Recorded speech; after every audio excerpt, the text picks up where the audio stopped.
En un gran acto público en el Estadio Centenario se celebrará la beatificación de Jacinto Vera, que fue el primer obispo que tuvo nuestro país en la década de 1860. Con la fiesta de este fin de semana culminará un largo proceso que logró que el Vaticano reconociera un milagro de sanación a una niña de 14 años, atribuido justamente a la intercesión, a la influencia de Monseñor Vera. La vida de Jacinto Vera transcurrió durante un periodo fundamental para la construcción de la nación uruguaya. Fue la máxima autoridad de los católicos de nuestro país en años de turbulencias políticas y guerras civiles y en el comienzo de la separación entre el Estado y la Iglesia. En ese contexto, Jacinto Vera se preocupó por tender puentes en varios de aquellos conflictos, mantuvo buenas relaciones con toda la sociedad, apoyó especialmente a los más humildes y recorrió el territorio a lo largo y a lo ancho, al punto de que se lo conocía como el obispo misionero. Por todo esto, según destacan los estudiosos de su vida, la figura y la obra de Jacinto Vera trascienden a la comunidad católica y forman parte fundamental en el desarrollo de la República Oriental del Uruguay. ¿Quién fue Jacinto Vera? ¿Qué implica la beatificación? De eso es que vamos a conversar y conocer en los próximos minutos con tres estudiosos de su vida y de su obra. Voy saludando a quienes me acompañan. Empiezo por las jerarquías. Voy primero con Monseñor Alberto Sanguinetti, obispo emérito de Canelones, que redactó la postulación de Jacinto Vera a la beatificación. Monseñor Sanguinetti, bienvenido. Mucho gusto, usted y a la audiencia, mis saludos. Sigo con el padre Gabriel González, doctor en Derecho Canónico, autor de un libro sobre Jacinto Vera. Gabriel también, bienvenido. Muchas gracias por la invitación. Y el último saludo es para Rosana Palota, directora del Espacio Cultural Edificio Artigas, donde está abierta una muestra con objetos personales de Jacinto Vera. ¿Hasta cuándo está habilitada? Hasta el 9 de mayo, inclusive. Rosana, también gracias por acompañarnos. Gracias a ustedes por la invitación. A ver, tal vez a algunos de nuestros oyentes el nombre de Jacinto Vera les suena por un barrio de Montevideo, ¿no? Ahí cerca de lo que hoy se llama Nuevo Centro. O tal vez les suena por una canción muy popular de Roberto Darwin dedicada justamente a ese barrio. Pero puede ocurrir que no sepan quién fue, por qué ese nombre de ese barrio, por qué ese nombre de esa canción, etcétera, ¿no? A ver, ¿quién de ustedes lo presenta primero así, en pocas palabras? Gabriel, Rosana, bueno, a ver, se larga Rosana. Eso que tú acabas de decir es algo que me ocurre frecuentemente en la sala. Muchas personas no asocian Jacinto Vera más que con el barrio de Montevideo y ocurre que es un descubrimiento. No solo cuando uno les presenta el personaje histórico que ha sido Jacinto Vera, por justamente lo que tú has mencionado, su rol en un momento histórico del Uruguay, que es de edificación, no solo del país como nación independiente, sino también de la Iglesia Católica, y ahí él tuvo un rol fundamental. Trabajó muchísimo para cimentar una iglesia que también estaba en una condición bastante precaria, pero porque todo el país, no nos olvidemos que era reciente la independencia, había un montón de cosas por crear, tanto para la iglesia como para el país. Y entonces ahí se descubre la figura desde ambas miradas, la parte histórica y su rol fundamental para la edificación de la Iglesia Católica en el Uruguay. Monseñor Sanguinetti ponía énfasis en eso ahora, fuera de micrófono, cuando estábamos por empezar. Sí, y ahora agrego, porque ya dijo mucho, ella veo un punto, que lo hace también siendo santo, o sea que no es un gran organizador, una persona de una gran entrega, de una relación con todas las clases sociales, con todos los grupos más cercanos a los pobres, pero con todo, sino que además, bueno, porque eso es la beatificación, lo hace con esa realidad de ser un hombre virtuosamente extraordinario y bueno, ya en clave cristiana, pero un regalo de Dios de hombre santo.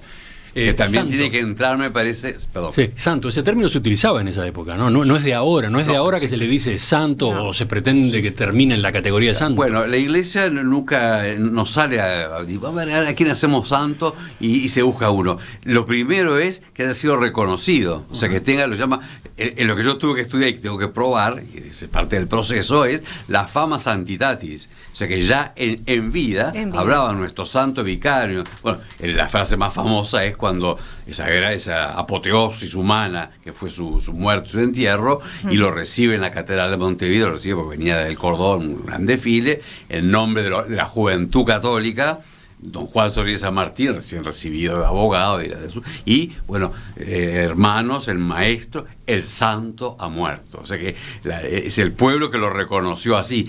Y eso es también parte de su presencia. Nosotros tenemos héroes de distintas formas. Está realmente, está esa acción, pero está también, bueno, en lectura cristiana, esa obra de la gracia de Dios, y si quieren lectura, aunque sea humana, bueno, la novedad del hombre santo en la sociedad. Y en esta primera ronda, ¿qué agrega el padre González Merlano? Bueno, sin duda que sí, que fue una figura que trasciende los límites de la Iglesia. Sin duda que la Iglesia juega un papel muy importante en la época, ¿no? Es decir, el Estado es confesional, asume la religión católica, un Estado que se está formando, un Estado muy, muy débil, y una Iglesia que no solo es débil porque el Estado es débil porque tiene sus problemas también internos, ¿no? Cuando nombran a Jacinto Vera, bueno, es un proceso largo de nominación porque el gobierno se opone, es decir, y se opone justamente por lo que representaba Jacinto Vera, ¿no? Por su personalidad, por su defensa a la libertad de la Iglesia, es decir, no conviene tampoco a los intereses del Estado. Es decir, es una persona que aparte que se ubica en el ámbito público con un gran equilibrio, ¿no? Es decir, sin compromiso político partidario, sin embargo con un gran compromiso con lo social, con la sociedad, con lo político en sentido amplio, si se quiere, ¿no? Entonces, creo que es realmente una personalidad de nuestro siglo XIX, ¿no? La más conocida, desde la segunda mitad del siglo XIX. Así que es mucho más que nuestro primer obispo. Ahí está. Para seguir avanzando y profundizando en lo que ustedes acaban de decir, voy a tomar como base 4 definiciones del propio doctor Gabriel González. Primera, apóstol de la caridad, tanto en lo material como en lo pastoral. A ver, ¿qué significa esto en términos sencillos? Bueno, él fue, la caridad entre los sencillos y cristianos es el amor de Dios como lo hemos conocido en Jesucristo. No solamente la solidaridad que la incluye, no solamente un cierto afecto. Y bueno, él lo tiene en un grado sumo para con Dios y para con el prójimo, tal que uno de sus nombres comunes que le decía la gente era el padre de los pobres, ¿no? O sea, la caridad personal de un modo, bueno, que lo puede hacer un santo, ¿no? Como ir por la calle, ver un pobre, entrar en un zaguán, sacarse los pantalones y hacerlo. No solamente por el gesto, aún por la libertad. Yo no sé si me gustaría sacarme los pantalones, pero no me animo, de verdad. No tengo esa libertad que tenía él.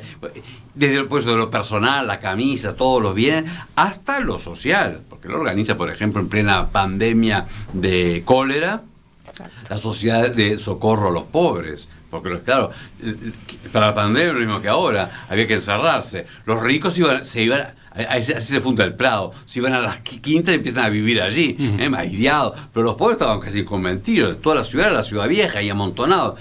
Y jornaleros, así que se morían de hambre.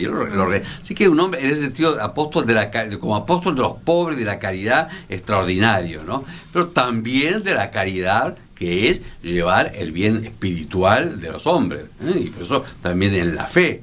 Y que la dignidad del hombre basada en Dios. Así que en ese sentido pues puede haber muchísimo, ¿no? Pero y fue reconocido por todos. El padre de los pobres era su. Así que entre las necrológicas, pero de los diarios, ¿no? De los comentarios, bueno, qué cantidad de pobres van a quedar sin ayuda cuando él muere, porque era de su sueldo, era de sus cositas, ¿no? Así que extraordinario, ¿no? Sigo con otra de esas 4 definiciones: misionero infatigable. Si hay fe en el interior de nuestro país, en nuestra campaña, se lo debemos a Jacinto Vera por sus misiones, decía el padre González. A ver. Sí, sin duda. Bueno, recorrió el país 3 veces, ¿no? Estamos hablando de 1860, cuando inicia su primera gira misionera, hace 3 giras misioneras, ¿no? Recorre el país 3 veces, en algunos lugares más cercanos a Montevideo incluso va más de 3 veces, y ahí llega donde nadie había llegado. al menos desde comienzo de siglo, ¿no? No olvidemos que el último obispo que había recorrido estas tierras en nuestro país fue en 1804, el obispo de Buenos Aires, el último obispo de la colonia, que había recorrido un poco el interior y había fundado unas parroquias, 7 parroquias. Después prácticamente nadie en la campaña, ¿no? La campaña estaba totalmente abandonada a la mano de Dios, y él llega a donde nadie había llegado, ¿no? O a lugares donde hacía muchísimas décadas no se llegaba, con la palabra de Dios y con los sacramentos, ¿no? Por eso uno ve que en esas misiones donde él permanecía en cada lugar unos 20 días, un mes, son por miles las confirmaciones, los bautismos, las regularizaciones matrimoniales, y sobre todo la cercanía con la gente, el sacramento de la reconciliación, es decir, lleva realmente a Dios a gente que estaba abandonada espiritualmente, y con grandes sacrificios, porque las misiones no eran nada sencillo, había que recorrer esa campaña sin camino, con todos los peligros que había, largas distancias. Sí, acá se pueden agregar tantas anécdotas, ¿no? A propósito de lo que implicaba eso. Los tiempos de los viajes, las condiciones. Rosana. Sí, yo quería acotar lo siguiente. Esto que él menciona de los sacramentos es muy importante en ese periodo histórico, porque todavía no estaba el registro civil tal cual los conocemos. Entonces, claro. Digamos, las actas o sea, la iglesia era la que tomaba las defunciones, los nacimientos, las uniones matrimoniales. Entonces, se necesitaba en muchos lugares del Uruguay, si no, de alguna manera no había registro alguno de esas situaciones. Entonces, la iglesia en ese momento de la historia del país tenía un rol fundamental, porque también cumplía, digamos, con esa función que el Estado, por lo precario y por lo recién conformado que era, no podía proveerlo aún. Entonces tenía un rol muy importante, así también como la asistencia en salud, que también había realmente condiciones muy precarias. O sea, cuando aquí en Montevideo se genera el Hospital de la Caridad, la Casa de Expósitos, o sea, no había orfanatos. Entonces la iglesia desde su lugar generaba espacios para atender esas necesidades que todavía el Estado no podía proveer. Estamos hablando de los años, repito, 1860, 1870. Y un poco antes también, ¿no? Bueno, y antes también, ¿no? Quisiera hacer una acotación de visión, ¿no? Porque no es que el Estado no puede proveer, los Estados nunca proveyeron.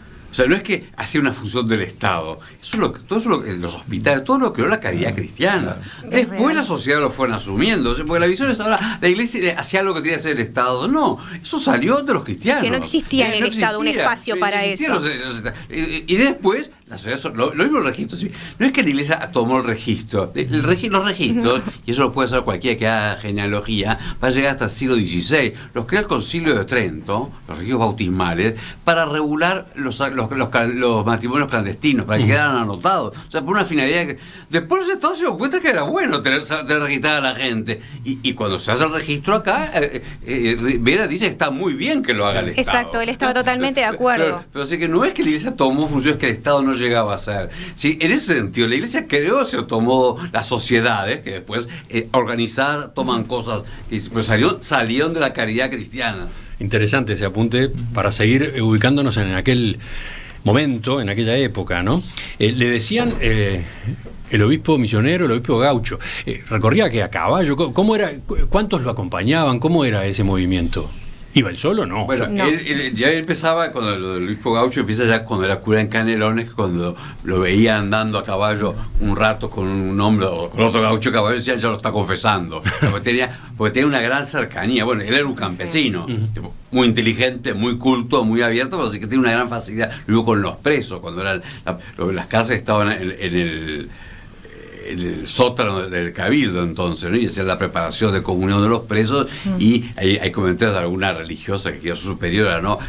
Hasta con un término fuerte en italiano, no decir igualito, pero más o menos, uno ve esos bárbaros, y al tiempo son unos corderos en manos de su pastor. O sea, tenía una gran afinidad para llegar. Ahora, después él va organizando. La primera sal siempre iba con compañeros, iban 2 o 3.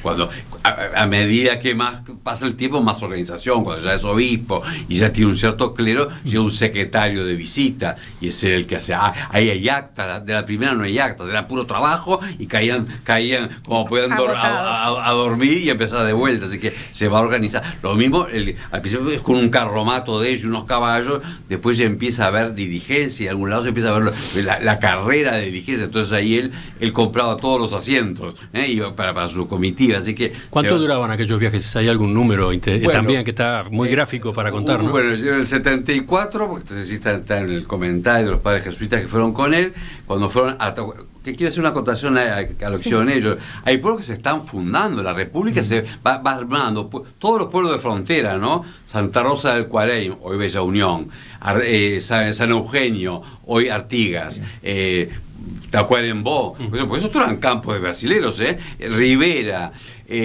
lo que era Artigas de todo, que es Río Branco, todos los va visitando, algunos no tienen ni plaza entonces, así que también en eso es primerísimo, va siguiendo la fundación. Y bueno, pero que me perdí los tiempos, ¿no? A los tiempos, sí, bueno, hay una nota del 74, dicen, la de Montevideo hasta Tacuarembó, después quedaban, después iba otro tipo Rivera, y dice, fuimos muy rápido. 6 días.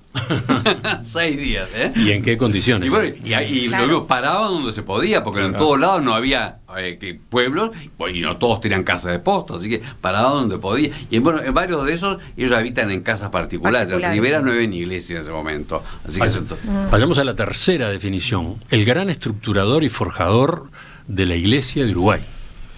Sí, él recibe una iglesia muy pobre en clero, muy pobre en congregaciones religiosas, solamente prácticamente de vida activa estaban las Hermanas del Huerto, que estaban en el Hospital de la Caridad, sin laico formado, sin instituciones, sin seminario, por supuesto, sin una curia organizada.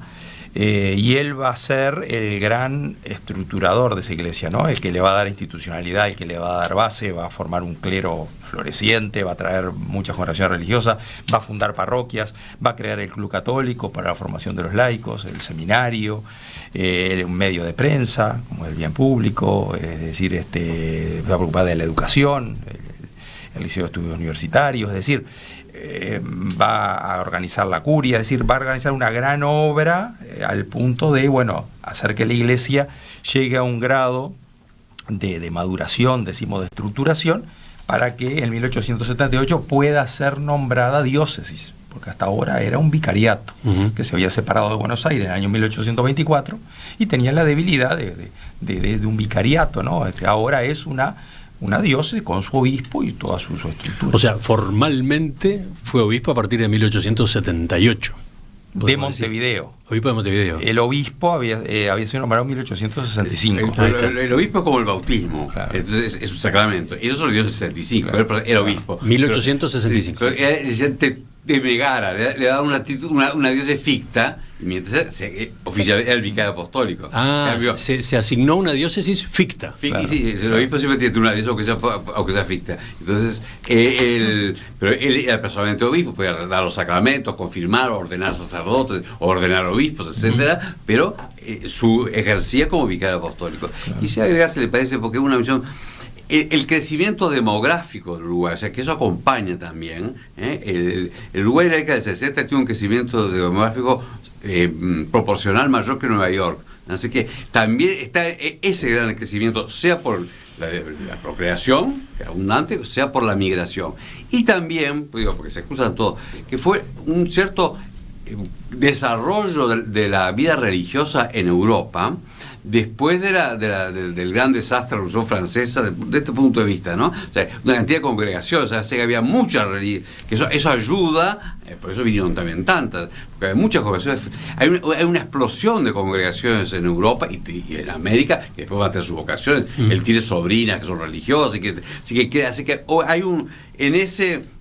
El siglo XIX parece contradictorio, porque hay un desastre, digamos, de la iglesia en instituciones, papas llevados presos, le roban todos los conventos, le roban todo, y al mismo tiempo una floración de vocaciones. Eso también hace el momento tan posible ese desarrollo de la iglesia, ¿no? Y voy al cuarto punto, a la cuarta definición: el gran defensor de los derechos de la iglesia, el gran defensor de la justicia. A ver, ¿por qué las dos cosas? Le toca vivir un momento difícil. en el sentido de que, bueno, como ya había dicho, la Iglesia estaba unida al Estado, es decir, el Estado se proclamaba católico, que la religión era católica apostólica romana, y eso le daba también ciertas prerrogativas a la Iglesia de injerencia en los asuntos eclesiásticos, ¿no? Es decir, lo que se llamaba el derecho de patronato, es decir, esa injerencia de la Iglesia en la presentación de los cargos eclesiásticos. La injerencia, ¿no?, del Estado. Del Estado, perdón, del Estado de la Iglesia, claro. Por ejemplo, el nombramiento de los cargos eclesiásticos y, bueno, en la justicia eclesiástica también, en el pase de los documentos que venían de la Santa Sede.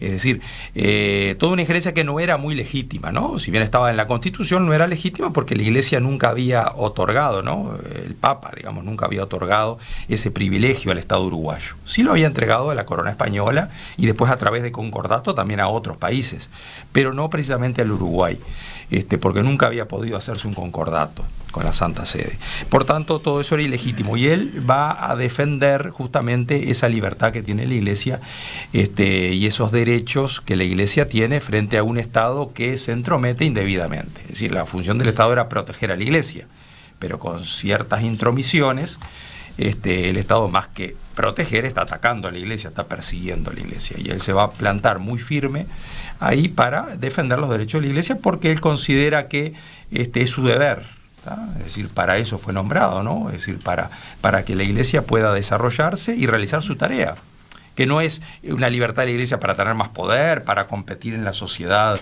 con el Estado, no, es simplemente esa libertad de la Iglesia de poder desarrollarse, de poder evangelizar, que es su fin. Sufrí el destierro. A ver, ¿cómo se tomó aquella decisión? Tuvo que vivir en Buenos Aires entre octubre de 1862 y agosto de 1863. ¿Qué desencadenó esa medida del gobierno? Bueno, tomando lo que dijo, él quería la libertad de la Iglesia, para uno dice el poder de la Iglesia. Esto es una Iglesia que no tiene ningún poder, vamos a hacer cosas como son, más que el poder religioso. Pero sí, el punto, por ejemplo, concreto de que salió eso, era que él quiere cambiar el párroco de la Iglesia Matriz, que es la principal parroquia, que era un hombre importante, senador de la República, tenía sus apoyos, y a su vez no era un buen eclesiástico. Él, su deber como vicario apostólico, es buscarle un buen pastor a la principal pastor. Y bueno, y ahí es que se empiezan a entrometer a que no puede sacar un abuso de poder. Creo que también hay que mencionarlo, ¿no? Así como él quiere la libertad de la Iglesia para el bien de los fieles, además busca una cantidad de formas, lo contrario que hizo, que era violento, ¿no? De transición, de nombrar un coadjutor, de formas jurídicas, ¿sí? Para no armar el lío, aún dejarlo como adorno, pero que hubiera quien cuidara a los fieles, y en todo le va diciendo que no. Pero también hay que poner que así como había esa especie de pretensión, yo no sé si es del Estado, que llamamos tanto, de los gobernantes, ¿no? Que les gustaba meterse. Entra la masonería, que aprovecha ese teórico dominio, derecho del Estado, para oponerse a quien quiere llevar bien la Iglesia. O sea, porque si no hacemos una historia de ficción, ¿no? Fíjense que cuando sea el conflicto, lo mandan a Buenos Aires, la misión que va a enviar el gobierno entre el nuncio que estaba en Buenos Aires para sacarlo a Vera, va dirigida, presidida por Florentino Castellanos, que era el grado 33 de la masonería. Ese es el que le mandan al nuncio para el asunto eclesiástico, ¿no? Más allá que Berro no era masón, pero en fin, los grupos de gobierno eran muy chiquititos, ¿no? Claro, pero buena intereses. Parte de los ministros y de los que influían sí. Entonces también hay los que más bien usan el poder por el poder son los otros, ¿no? Él busca la libertad y el deber que él tiene en conciencia, eso que le gusta, es un tema que le gusta mucho al padre González, así, ¿no? Es un hombre de la conciencia, eso es un hombre moderno. Sí. Él dice, yo puedo dejar mis derechos, pero no mis deberes. No puedo dejar la conciencia. Sí, yo quiero acotar un punto nada más. Jacinto Vera fue electo representante por Canelones, su pueblo lo eligió, podía haber participado de alguna manera en el poder, digamos, y eligió no hacerlo. Él siempre se mantuvo al margen de esas disputas y de ese rol. Entendía que su lugar estaba justamente defendiendo y actuando en nombre de la Iglesia y para la Iglesia. Y creo que eso es un punto a destacar. Jamás le interesó el poder. sino simplemente desde lo que le permitía su rol como director de la Iglesia Católica, hacer lo que era necesario para la Iglesia y para su gente. El destierro dura 10 meses, ¿no? 10 meses. Y al regreso tiene un recibimiento triunfal, una cosa Triunfal, por el estilo, ¿no? Sí, porque justamente es el triunfo del derecho y la justicia, como se dice, ¿no? Es decir, se hizo justicia con una medida que fue, bueno, digamos, una intransigencia en definitiva del presidente Berro, ¿no? Hay una movilización que va a recibirlo al puerto de Montevideo. Sí, muy grande, un recibimiento incluso muy grande. el mismo destierro fue ilegal, porque claro. El Poder Ejecutivo no tenía poder para eso. Claro. Se hizo la apelación, y así que hasta aún eso, ¿no? Pero sí fue una potencia. Aunque él decía, no, como dice, tiene una frase, no hagan barullo, no hagan barullo. O sea, él no quería que salía un enfrentamiento con el gobierno, ¿no? Ni un triunfo personal. Siempre evitó ese conflicto, siempre lo evitó. Los oyentes van haciendo sus anotaciones también con filo, ¿no? Sí. Gonzalo dice, Jacinto Vera fue desterrado por el presidente Berro del Partido Nacional. O sea, muy lejos del enfrentamiento de don Pepe con la Iglesia. Es real, porque las épocas son distintas. Claro, justamente. son otras épocas, ¿no? Y las motivaciones son distintas. Totalmente, y creo que Berro en su fuero interior tampoco era que quería desterrarlo. El tema es que se había generado un ambiente y un clima que a veces creo que empuja a tomar ciertas decisiones. No sé si necesariamente era una decisión que hubiera tomado, ¿no? Es muy difícil saberlo. Berro era un hombre, era católico, así que eso no tiene nada que ver de la posición y el lugar de la Iglesia en el Uruguay y en la cultura lo tenía clarísimo. Él se enreda, está el influjo masón, pero aparte él tenía un concepto, yo por lo que he visto en los comentarios de la gente que lo conocía, era un hombre que tenía mucho sentido de la autoridad, era muy solitario, iba cambiando continuamente, y después tenía un peso que estaba mal. La Constitución hablaba del derecho de patronato, y que estaba mal, porque se lo atribuyeron los constituyentes, y el patronato lo da la Santa Sede. Así que de verdad era ilegal eso. Era ilegal el patronato del Estado. Del Estado, pero a su vez estaba en la Constitución. Entonces él se siente con cierto deber de defenderlo, más él juraba defenderlo. Entonces creo que también tiene un problema de conciencia con una situación política y jurídica y legal, digamos, ¿no? Porque es como si hoy dice el Estado que hoy lo veríamos clarísimo, pone en la Constitución que tiene derecho a nombrar a los obispos. ¿Y quién le va a dar ese derecho? Hoy lo vemos clarísimo, ¿no? Entonces creo que también tiene una persona. Ahora, él personalmente además lo escribe, ¿no? Que lo respeta a Vera, que lo considera, y que dijo, bueno, Dios Vera quiere hacer lo que tiene que hacer, así que no tiene nada que ver. Eso es algo de destacar en la época. Con otra época. Incluso había mucha digamos, esperanza con el gobierno de Berro cuando Berro asume, de un buen relacionamiento con la Iglesia, habiendo salido del gobierno de Gabriel Pereira, que había expulsado a los jesuitas, ¿no? Entonces había expectativas con ese gobierno, pero bueno, luego por problemas de esa índole, yo creo que Berro se aferra mucho a la Constitución, ¿no? Es decir, bueno, esta es la letra de la Constitución, dice esto, aunque bueno, no era legítimo eso, ¿no? Pero cada uno, creo, de buena fe defendía sus convicciones y lo hacían también desde el respeto, tanto de parte de la Iglesia como de parte del gobierno, si bien se avasallaba de alguna manera esa independencia que la Iglesia defendía, creo que entre las personas, y eso es de destacar, había respeto. Eso es muy importante. De hecho, llegado en agosto del 63, el 1 de noviembre se inaugura la rotonda del cementerio central, será el primer acto público, y está Berro, la señora, y está el vicario apostólico, ya con los hábitos de prelado, un título, así que digo, hay una relación bien, y él en todo momento no solamente evita, llega y ya hace una carta por la paz, está empezando lo de Flores, ¿no? Y en todo momento evita todo uso político de ese conflicto. Así que digo, eso es bien los dos. ¿Quién fue Jacinto Vera? ¿Cuál fue su papel, su legado en la Iglesia Católica de nuestro país y en la sociedad uruguaya? Bueno, ese es el tema de la entrevista central esta mañana.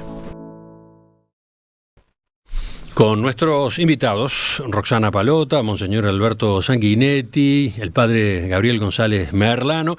Estamos adelantándonos a este acontecimiento que se vivirá el próximo sábado en el Estadio Centenario, cuando la Iglesia Católica celebre la beatificación de Jacinto Vera, el primer obispo que tuvo Montevideo, el primer obispo de nuestro país en los años 1860. El próximo sábado, en el Estadio Centenario, la Iglesia Católica Uruguaya celebrará la beatificación de Jacinto Vera, que fue el primer obispo que tuvo nuestro país en la década de 1860. El obispo gaucho, el obispo misionero, como también se lo llamaba. Sobre la figura y la obra de Jacinto Vera estamos conversando esta mañana con 3 invitados. Se encuentra con nosotros Roxana Palota, directora del Espacio Cultural Edificio Artigas, donde hoy hay una muestra que conviene visitar con objetos personales de Monseñor Vera.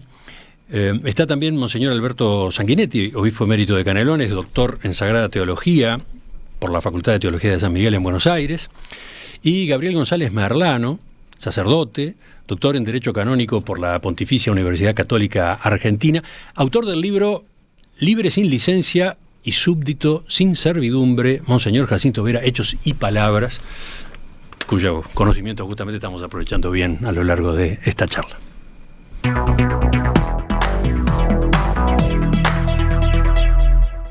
Refresco algunas fechas rápidamente para los oyentes.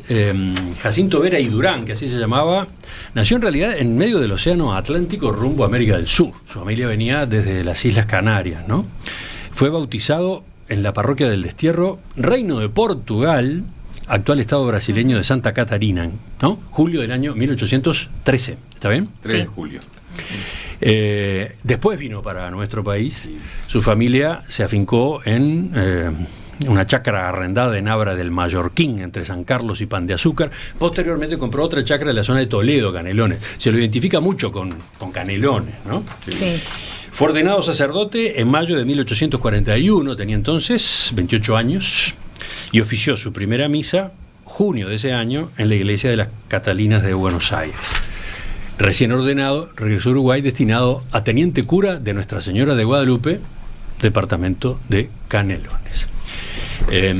Dijimos que pasaría a ocupar puestos de jerarquía en la iglesia de nuestro país a partir de la década de 1860.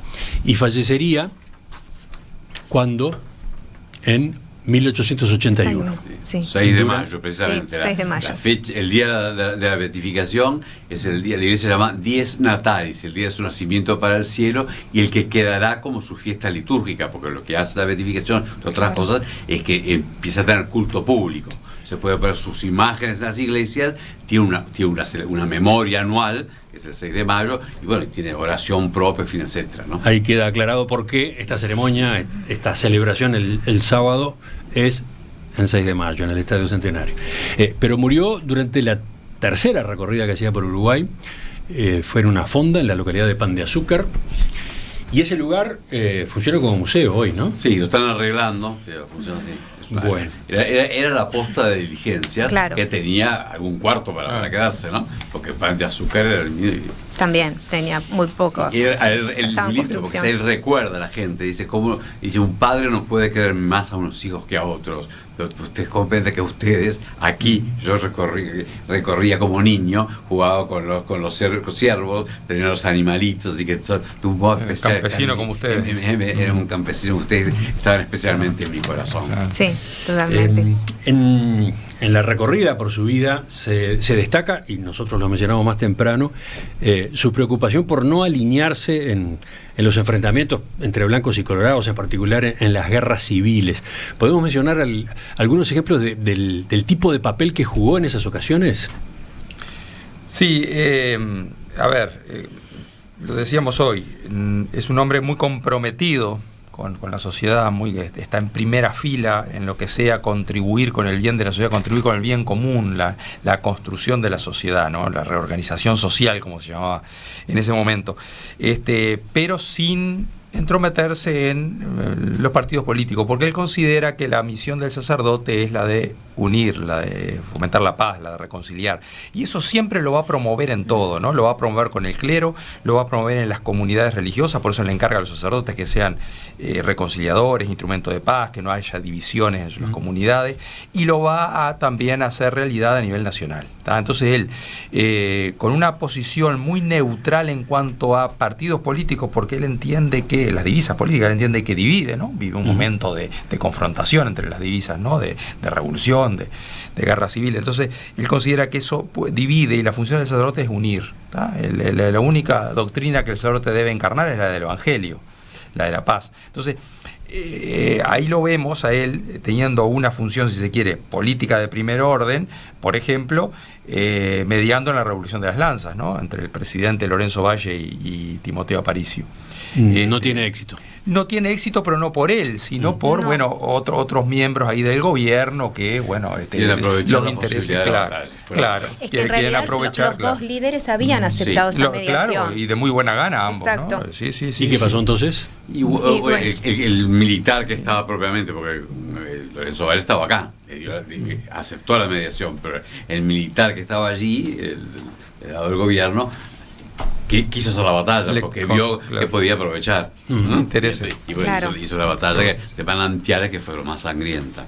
Horrorosa, sí. ¿Qué otro ejemplo podemos citar? Por ejemplo, el papel que jugó durante el sitio de Paysandú, la tarea humanitaria en aquella guerra. Claro, que va al sitio, no puede entrar a la ciudad y se pone en la isla del río Uruguay, ¿no? Que por eso se llama Isla de la Caridad. Ahí va con las hermanas del huerto y atiende a todos sin distinción de partidos políticos, ¿no? A todos los heridos que llegaban. Él antes ya siendo cura, él agarra gran parte de la Guerra Grande. En 1842 va a Canelones, ¿no? Y de la Guerra Grande. Y cuando después el presidente giró, ¿no? Hace una gira, perdón, ahí, los vecinos le hacen el informe de cómo él, en Primera Guerra Grande, primero cómo ayudó a los pobres, incluso con sus bienes quedó endeudado, y aún con los bienes, las forretas de la iglesia, sin hacer distinción de bandos, ¿no? Y acotar además, y sin que dejara de mantener el esplendor del culto. Así que tampoco es a la barata. Pero además después, en la década del 50, él fue el miembro y presidente de la Junta Económico-Administrativa, que era el municipio, era lo que había sustituido a los cabildos, ¿no? Y fue una época que se hicieron más escuelas públicas en Canelones. O sea que ahí, como eso era vecinal, digamos, no entraban los partidos, ahí asumió y ayudó mucho en el desarrollo. En cambio, en esa época del 50, 2 veces líderes políticos le piden que acá la democracia es muy relativa, ¿no? Que influya en el voto de los pocos que votaban, y él ahí sí hay cartas que son brillantes, dice, sabe fulano, sabe mengano, que el rol de la iglesia es hacer que se obedezca la autoridad legítima, que los sociedades estén concordes, pero eso no me toca a mí. Así que digo, realmente un gran colaborador e inserto, y ya prestigioso en la vida política, pero sin embargo, digo, en su rol y en su misión, ¿no? Sí. Fue el hombre más conocido y querido de la segunda mitad del siglo XIX, dice justamente el padre Gabriel González. ¿Por qué? Sí. Y bueno, y impresiona claro, esa característica. Estamos hablando que se recorre el Uruguay 3 veces, ¿no? En un momento donde, por supuesto que no había tanta población, pero llega a donde nadie había llegado, ¿no? Es decir, si bien Montevideo era una ciudad relativamente pequeña todavía, todos se conocían, es bastante familiar, pero el interior, la campaña, era otro país, ¿no? Estaba totalmente. Están las narraciones, como la gente se avisaba la misión, claro, sí. y salían de los campos, acudían, ¿no? Cómo lo despedían, ¿no? Era un duelo casi cuando se iban, ¿no? O sea que digo, realmente, en una población hay que hacerse el siglo XIX, claro, rural suelta, mucho más en las campañas, en poblados, en las estancias, y como realmente fue realmente el más conocido de lejos, y eso explotó cuando su muerte, ¿no? Claro. Incluso en lo poco que había de ferrocarril, porque no había llegado, la gente se venía. Sí, fue un acontecimiento enorme. Sí, esas crónicas son impactantes, ¿no? Todo el mundo se enteró y salía a los caminos a despedir el cuerpo que iba en carreta. La noticia, para la diligencia que venía de Rocha, y ahí suben el ataúd y los sacerdotes, y la gente salía de los campos con sus hijos para despedirlo. Lo ven tijera, el difunto. Es para hacer una narrativa y una película, digo, la verdad. La noticia corrió con la velocidad del rayo por el este de la campaña. Cuando, fíjese que para llamarle médico de Pando, el doctor Piovene, tuvieron que mandar un chasque de pan de azúcar. Así que en ese tipo de comunicaciones, no sé cómo en el campo supieron que había muerto y salían entre los campos. Lo tuvieron que entrar en Pando, tuvieron que entrar con alzada, hacerle funeral y volverlo a sacar, y así lo llevaron hasta todo el día, que es donde llegaba el tren, ¿no?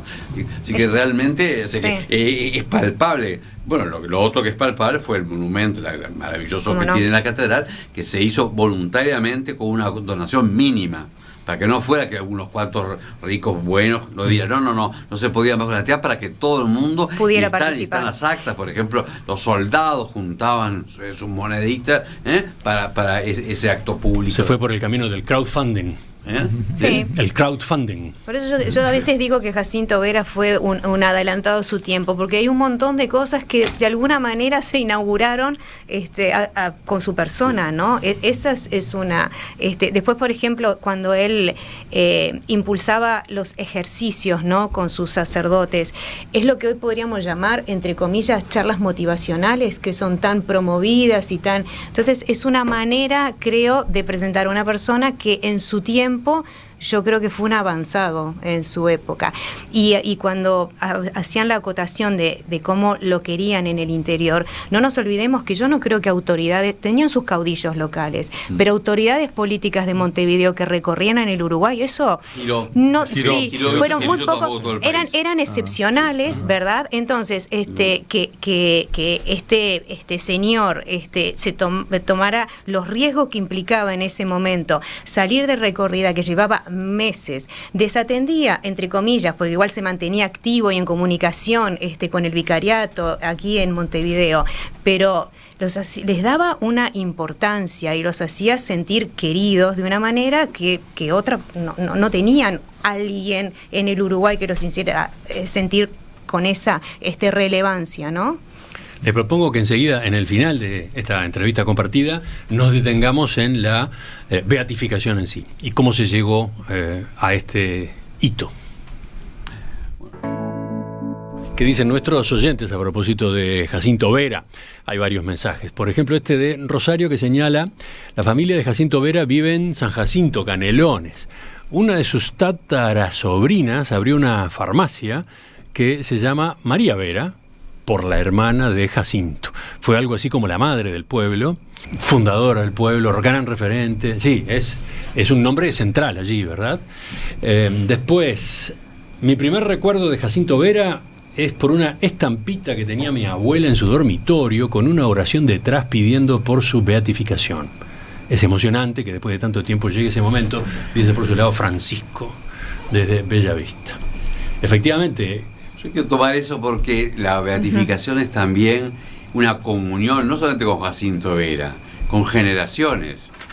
Ya dije cómo Zorrilla y toda la época, cómo lo vivieron los contemporáneos y desearon, lo reconocían como santo y deseaban. Enseguida Geri, que es el sucesor, Monseñor Geri, hace unos escritos, trata de buscar unos testimonios, pone a Luquezzi, que como casi todas las cosas de la Iglesia Uruguay, que era débil, no pudo dedicarle a mucha gente, pero ya está. Después, Monseñor Soler le encarga al padre Lorenzo Pons, que es el que escribe la primera biografía. O sea, todos los tuvieron, hay una ansiedad, un deseo y una comunión con nuestros padres.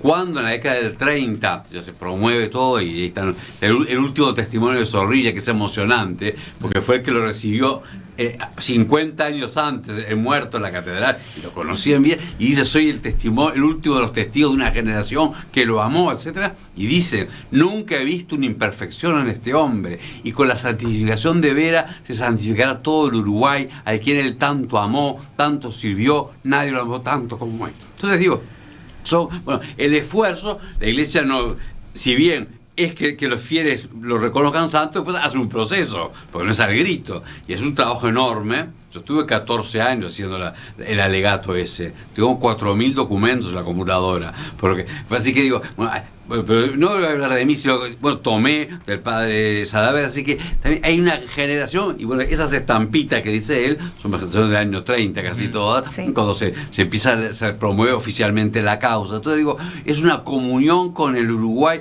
un cierto Uruguay. El momento es visible, ahí se hizo un proceso, ahora se hace una beatificación, y un cierto Uruguay profundo, de personas. Yo cada vez que doy una charla, alguien me aparece, el otro día apareció así unos parientes, digo, estas cosas ya las mandamos al arzobispado, bueno, con algunas nos quedamos, y un pedazo de una camisa. En Canelones y en la curia había 2 sillas que eran de él, y en la parroquia catedral también, porque Rosaura Tejera Vera, que era una nieta de él, maestra muy conocida, poeta, etcétera, bueno, las había dejado, y vivía ahí en Canelones. Así que hay todo. Acá tengo un caso, si Ana dice: en la casa de mi bisabuela en el Sauce había un medallón de nácar y una estola de color violeta que me decían habían pertenecido al obispo Jacinto Vera, porque la abuela de mi bisabuela era hermana de Jacinto Vera. Me deja hacer una anécdota familiar, la conté en el proceso, ¿no? Raúl Montero Bustamante, es el primo de mi abuelo, ¿no? Historiador, pone el proceso y muestra, deja allí, que la tengo yo, es un cuadrito, ya empezaba la fotografía, y me hay un daguerrotipo, unos tipos sepia que se los peleaban cuando estaba ya en Buenos Aires, se peleaban por obtener un retrato, como llamaban entonces. Y este está encuadrado en una especie de terciopelo, y unas florcitas. Y dice, el testimonio de Raúl Montero Bustamante, que su padre lo tenía siempre en la mesa de luz. Y dice 2 cosas. Bueno, y que las florcitas las bordó su abuela, que es mi tatarabuela. Así que ahí yo me junté. Pero además, Raúl Montero Bustamante, para ver también la cercanía, nació cuando lo estaban velando y se moría. Y lo llevaban a bautizar de apuro. Bueno, y le encomendaron a Jacinto Vera, que lo estaban velando en la catedral y lo estaban bautizando ahí. Y se salvó. Y de verdad se llamaba Raúl Isidro Jacinto Vera Montero. Así que, no, para ver cómo la piedad estaba ahí, ¿no? Y el reconocimiento. Entonces digo, esto es una gran comunión con mucha gente y con mucha historia, y lo hace presente.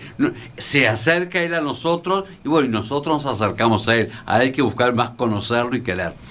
El milagro que el Vaticano termina reconociendo ocurre en 1936, ¿verdad? Uh-huh. María del Carmen Artagabeitia Uller tenía 14 años en el momento en que fue la beneficiaria de esa interposición, de esa influencia de Monseñor Vera. ¿Podemos contar, aunque sea brevemente, los detalles de qué fue lo que pasó? Porque también el proceso diocesano informativo, que es el 30, hay un libro de gracias. Así que es un volumen así de gordo. Y bueno, yo buscando, algunas son gracias más genéricas, que otras son más cercanas, que no tengan. Se hizo después toda la investigación científica, claro, son anteriores a la penicilina. Así que digo, y bueno, no había otra explicación que a ella, después de una enfermedad, tiene una especie de absceso así interior, y se va grabando. Por otra parte, el médico tratante era el tío bueno mío, Horacio García Lago. Y el padre de ella era médico muy conocido, Mario Artagabeitia Uller. Y bueno, por eso él en el testificar anotó todas las temperaturas, todos los medicamentos que se dieron. Entonces digo, eso porque si no se puede hacer, digo, simplemente seguro. Está todo, y así es un estudio moderno. Y bueno, ya habían pedido. Y vino un tío de él, Tacamuso, y le dijo, bueno, tú nos vamos a pedir con fe, y te pones sobre la herida, sobre el absceso, eso, te pones esta estampa con la reliquia. Y bueno, y esa noche se empezó a curar. Yo la conocí, murió en 2010, y conozco a las hijas, etcétera, ¿no? Así que digo, bueno, pero muestra también la confianza, y eso bueno, la Iglesia ya había hecho el estudio, y lo había declarado que realmente era santo en cuanto a sus virtudes heroicas, su fama de santidad, pero pedí un signo que diera Dios, pues este es el signo que dio Dios. Uh-huh. ¿Fecha, repetimos? Era 1936, era cuando se estaba haciendo el proceso diocesano, por eso quedó registrado allí. Uh-huh. ¿Y qué implica salto en la consideración de Jacinto Vera? La beatificación. Beato significa bienaventurado, dichoso, o sea que lo reconoce que está en el cielo y que la iglesia le da culto público. El culto público significa, o sea, la iglesia misma, no es solamente son devociones particulares, sino que la iglesia le da culto, como le dije, tiene, bueno, lo vamos a poder tener dentro de las iglesias. Hasta ahora estaba prohibido ponerlo dentro de la iglesia. Eso es una es enorme, porque siempre son cultos aprobados particulares, ¿no? O sea, vamos a poder tenerlo dentro de las iglesias. Bueno, y tiene su fecha litúrgica, que va a ser el 6 de mayo, tiene su oración propia. Bueno, también va a ayudar mucho a divulgarlo, ¿no? Y esa podría ser una pregunta para el final, ¿no? ¿Por qué aquel cura y luego obispo podría ser un referente para los católicos de hoy, cuando el mundo ha cambiado tanto, cuando no tiene nada que ver con la época en la que él vivió y él trabajó? ¿Qué pasa en especial con los más jóvenes? ¿Cómo se hace para acercarlos, para que tomen como guía, como un ejemplo a Jacinto Vera?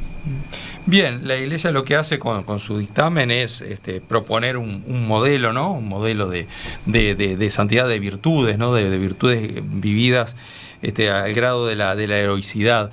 Y eso, en primer lugar, no pasa el tiempo. Digo, él las vivió en su realidad, ¿no? En la realidad que le tocó vivir, pero eso que decíamos hoy de ese amor a Dios, del amor al prójimo, esa caridad, ese espíritu evangélico, evangelizador, ese don que tenía del consejo, de la reconciliación, la capacidad de perdón, todas esas virtudes que él encarnó, por las cuales fue modelo, porque no hizo nada extraordinario tampoco, ¿no? Es decir, no encontramos en él esos santos taumaturgos que hacen milagros en vida. No, él hizo bien lo que tenía que hacer, hizo extraordinario la vida ordinaria, ¿no? Es decir, lo concreto de y yo creo que por ahí va el modelo. Por supuesto que no podemos reproducir, vivió en otra época, en otras circunstancias, pero la respuesta que él dio perfectamente la podemos dar nosotros hoy. Que son valores, Rosana, ¿sí? son valores además que creo que son fundamentales para cualquier sociedad civilizada, para una buena convivencia. Me parece que hay valores que trascienden épocas y creo que los que él transmitió son completamente vigentes el día de hoy. Sí, eso mismo, y ni que hablar la fe. Jesucristo, ayer, hoy y siempre, ¿no? Eso no pasa. Y yo creo que, es una persona que hay que conocerlo, como todo, ¿no? Pero que a los jóvenes se lo conocen porque es atrayente. Hasta los pocos que tenemos de su juventud. Era un hombre, los testigos, que era humilde y que enseguida juntaba gente en torno a él. Era no líder, pues también después fue líder hasta por los cargos, ¿no? Pero era realmente un tipo simpático, era de hacer bromas, sí. Cultivaba mucho la amistad, de gran amistad, de una fidelidad enorme a las amistades, o sea, de unos afectos fuertes.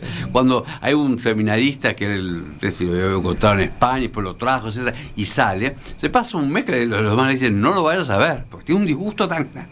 O sea, un hombre realmente que es apasionante. Y claro, no es tanto hizo esto y hacer una especie de fotito de eso, no, es apasionante. Y para los jóvenes yo creo que les da lo que más hay que darle, ¿no? Que vale la pena en la vida jugarse la vida, que vale la pena realmente esforzarse por ser en todo, hasta cosas de las cosas que no se hablan, ¿no? Desde la castidad, el amor al prójimo, la virtud. Es un término casi desaparecido, ¿no? Yo creo que tiene mucho para darle, hay que acercarse a él. Antes del acto, antes del festejo de la celebración del Estadio Centenario, está disponible, decíamos, esta muestra, que es una de las tantas actividades que se han organizado en las semanas previas. Rosana, ¿qué destacas tú en especial de lo que se puede encontrar allí en el espacio cultural del edificio Artigas? Yo creo que lo más destacable es que es una aproximación a Jacinto Vera y a su tiempo, al líder sí de la Iglesia Católica, pero también al ser humano, porque hay objetos de uso cotidiano que nos acercan un poco a esa vida austera que él practicó, a un poco cómo se manejaba la vida diaria. Hay desde su gorrito de descanso, el que utilizaba a la noche, su despertador, un zapato y su calzador, su mate. Entonces es un uruguayo más que tuvo una actividad y un rol muy destacado en nuestra sociedad, y creo que es interesante para quienes son fieles católicos, que van a acercarse a este primer santo uruguayo, y para quienes no, que conozcan también la vida de este personaje histórico, que creo que tiene un montón de valores que no dejan de ser importantes hoy, que son fundamentales, que a veces están un poquito olvidados y que van más allá también de lo cristiano. Yo creo que hay valores que los debemos aplicar todos y cada uno, y bueno, esta muestra acerca un poquito eso. Está el altar portátil, por ejemplo, que grafica lo que eran esas misiones, como él en ese baúl ponía todo lo necesario como para celebrar misa en el lugar donde fuera. Está su cátedra portátil, ahí muestra un poco lo que implicaba viajar al interior con todos esos bártulos entre comillas, ¿no? Está la bula, donde se lo nombra también como obispo de Montevideo, que confirma a Montevideo como una diócesis independiente de Buenos Aires. Hay un retrato que es magnífico. En fin, hay cosas muy lindas para ver que más allá de lo que implican para los cristianos, también son registro y documento histórico. Hay cartas escritas a mano, hay varias fotografías, en fin, es bastante amplio. Roxana Palota, Padre Gabriel González Merlano, Monseñor Alberto Sanguinetti, les agradezco a los tres que nos hayan visitado esta mañana para aproximarnos a esta figura, a Jacinto Vera. Aproximarnos nada más. Queda claro que si bien la charla fue larga, quedó incompleta, ¿no? Quedó incompleta. Hubo acá una serie de llamados de atención para que cada uno después profundice por su lado. Volvemos a conversar en cualquier momento. Con gusto, muchas gracias y bueno, la invitación a todos a acercarse a Jacinto Vera. Y gracias a todos ustedes. Muchas gracias, un placer siempre hablar de Jacinto Vera, y bueno, el estímulo para que lo conozcan más. Ya continuamos, viene enseguida la mesa de análisis político.